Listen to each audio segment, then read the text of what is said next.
Assalamualaikum semuanya. Hai, I'm back. Kali ini saya akan memberikan materi secara highlight tentang pengakuan dalam hukum internasional. Untuk membahas materi ini, saya menggunakan buku dari Prof. Sumario Suryokusumo, Prof. Setyaningsih, dan Prof. Sefriani. Kita mulai aja ya.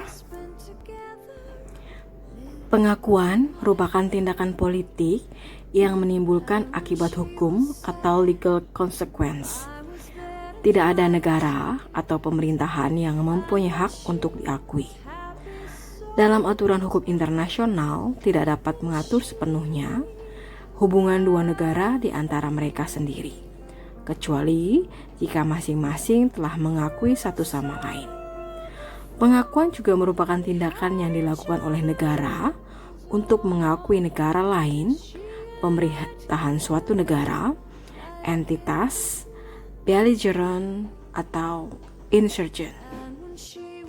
Terdapat dua teori mengenai pengakuan dalam hukum internasional. Kelompok pertama adalah yang dikenal sebagai teori konstitutif. Teori ini menegaskan bahwa tindakan pengakuan dari negara-negara lainlah yang memiliki pengaruh atas terciptanya atau dimulainya eksistensi negara baru. Menurut teori ini, pengaruh negara-negara yang telah eksis terlebih dahulu sangat dominan untuk menentukan eksistensi negara baru. Sedangkan kelompok yang kedua, yaitu teori deklaratory atau evidence theory, adalah teori yang berpemahaman bahwa suatu pengakuan dari negara-negara lainlah bersifat mempertegas atau menguatkan keadaan yang menunjukkan eksistensi negara yang mendapat pengakuan. Teori ini mencerminkan pendapat kaum positivis. Sementara Lauterbach mencoba menggabungkan antara kedua teori tersebut. Menurutnya, setiap negara berkewajiban untuk mengakui sebuah negara ketika negara tersebut telah memenuhi kriteria hukum sebagai negara. Dalam kesempatan kali ini saya membatasi pengakuan terhadap negara dan pengakuan terhadap pemerintahan saja. Dalam pengakuan terhadap negara, kebanyakan penulis lebih menerima teori deklaratory yang tercermin dalam pasal 3 dari Konvensi Montevideo mengenai hak-hak dan kewajiban negara-negara. Di samping itu, menurut Shearer, teori deklaratory ini didukung oleh dua aturan yang tercermin dalam arbitrase Tinoco. Dalam putusannya, arbitrator menyatakan bahwa pemerintahan Tinoco, Costa Rica tidak diakui sebagai negara, tetapi merupakan sebuah pemerintahan yang syah.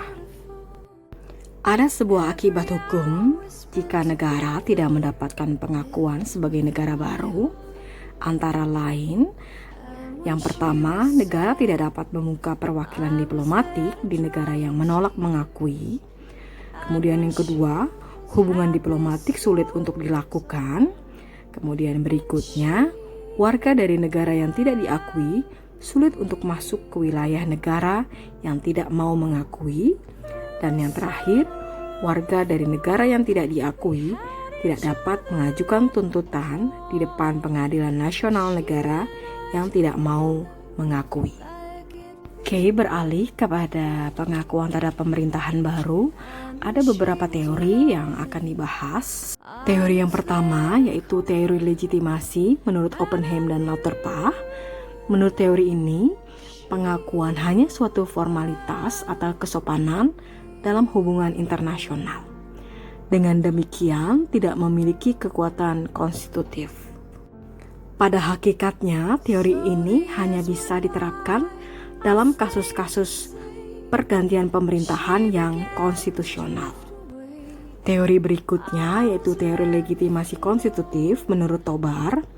Menurut Tobar, ketika terjadi pergantian pemerintah secara inkonstitusional, sebaiknya pengakuan diberikan setelah pemerintah baru mendapat legitimasi konstitusional dalam hukum nasional negara setempat. Teori berikutnya yaitu teori Stimson. Menurut Stimson, pengakuan tidak perlu diberikan terhadap pemerintah baru yang lahir dari kudeta. Kemudian yang terakhir yaitu teori Ekstrada, di mana menurut beliau keberadaan lembaga pengakuan lebih mendatangkan mudarat daripada manfaat. Dengan menggunakan pertimbangan-pertimbangan politik, lembaga ini cenderung disalahgunakan oleh pihak yang akan memberikan pengakuan untuk kepentingan mereka sendiri. Jadi teori Ekstrada ini sangat menentang tindakan pengakuan. Akibat hukum pemerintah yang tidak memperoleh pengakuan, yang pertama, pemerintah yang tidak diakui tidak dapat mengajukan tuntutan di wilayah negara yang tidak mengakuinya. Kedua, pemerintah yang tidak diakui tidak dapat menuntut pencairan aset-aset negaranya yang ada di wilayah negara yang tidak mengakui. Yang terakhir, perjanjian yang dibuat pemerintah lama dengan negara yang tidak mau mengakui tidak dapat dilaksanakan. Oke, karena pengakuan itu merupakan tindakan politik, maka berbagai bentuk yang dapat diambil adalah merupakan pertimbangan politik juga dan bukan pertimbangan hukum. Pengakuan terhadap negara atau pemerintahan bisa terjadi tidak sepenuhnya karena adanya keberatan-keberatan tertentu, dan pengakuan ini bisa diberikan secara de facto. Pengakuan de facto ini kemudian dapat diubah menjadi pengakuan de jure atau resmi dan syah, atau ditarik seluruhnya. Karena itu bisa saja pengakuan de facto sebagai tahap pertama ke arah pengakuan de jure.